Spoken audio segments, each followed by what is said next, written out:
نحمدہ و نصلی علی رسولہ الکریم اما بعد۔ محترم سامعین، آج کی مجلس کا عنوان ہے تدفین کا مسنون طریقہ۔ علماء کرام کو چاہیے کہ جنازہ کے ساتھ قبرستان جائیں اور وہاں اپنی نگرانی میں تدفین سنت کے مطابق کرائیں۔ حاضرین جب میت لے کر قبرستان پہنچ جائیں تو پہلے میت کی چارپائی زمین پر رکھیں، پھر خود بیٹھیں۔ احادیث میں چارپائی رکھنے سے پہلے بیٹھنے سے منع لکھا ہے۔ میت کی چارپائی کو قبر کی داہنی جانب قبلہ والی سائیڈ پر رکھا جائے اور وہاں سے میت کو اٹھا کر قبر میں رکھا جائے۔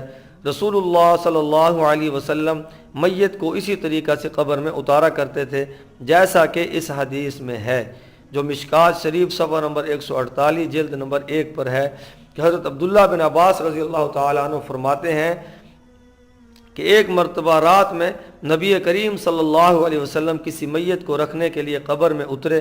آپ کے لیے چراغ جلایا گیا، چنانچہ آپ نے میت کو قبلہ کی طرف سے پکڑا اور اسے قبر میں اتارا اور فرمایا، اللہ تم پر رحم کرے، تم خوف خدا سے بہت رونے والے اور قرآن کریم بہت زیادہ پڑھنے والے تھے۔ اگر میت عورت ہو تو اس کو قبر میں اتارنے والے محرم ہوں، اور عورت کی تدفین کے وقت پردے کا انتظام ہونا چاہیے۔ غیر محرم حضرات ایک طرف ہو جائیں۔ اگر محرم دستیاب نہ ہوں تو قریبی نیک لوگ عورت کو قبر میں اتاریں۔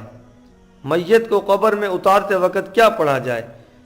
اس سلسلہ میں جناب رسول اللہ صلی اللہ علیہ وسلم نے ہر موقع کے لیے ہمارے لیے نمونہ چھوڑا ہے۔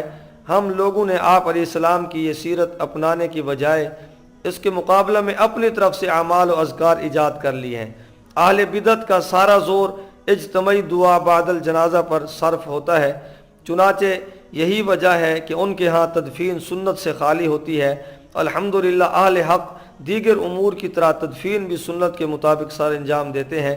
میت کو چارپائی سے اٹھا کر جب قبر میں اتارا جا رہا ہوتا ہے تو اس وقت جناب رسول اللہ صلی اللہ علیہ وسلم نے یہ دعا تلقین فرمائی ہے، جو ابو داود صفحہ نمبر 102 پر ہے، جلد نمبر 2 ہے۔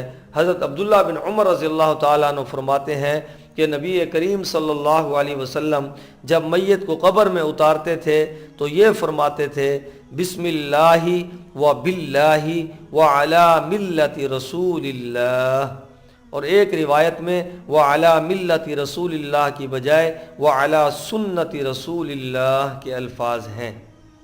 اس حدیث میں تو صرف آپ علیہ السلام کا یہ الفاظ فرمانا ثابت ہو رہا ہے، اور دوسری حدیث جو قدوری شریف کی شرح الجوہرۃ النیرہ میں ہے، اس میں یہ الفاظ بھی ہیں کہ قولوا جمیعا بسم اللہ وعلی ملت رسول اللہ، صفحہ نمبر 130 ہے، کہ آپ صلی اللہ علیہ وسلم نے فرمایا سب مل کر کہو بسم اللہ وعلی ملت رسول اللہ۔ اس کے علاوہ مصنف ابن ابی شیبہ کی ایک حدیث میں بھی یہی حکم وارد ہوا ہے۔ حضرت عبداللہ بن عمر رضی اللہ تعالی عنہما فرماتے ہیں کہ رسول اللہ صلی اللہ علیہ وسلم نے فرمایا، اذا وضعتم موتاکم فی قبورکم فقولوا بسم اللہ وعلی سنت رسول اللہ، مصنف ابن ابی شیبہ جلد نمبر 3 صفحہ نمبر 210، کہ آپ نے فرمایا جب تم اپنے اموات کو قبر میں اتارنے لگو تو سب مل کر کہو بسم اللہ وعلی سنت رسول اللہ۔ ان احادیث سے معلوم ہوا کہ جتنے لوگ بھی تدفین میں شریک ہوں وہ میت کو قبر میں اتارتے وقت یہ الفاظ کہیں۔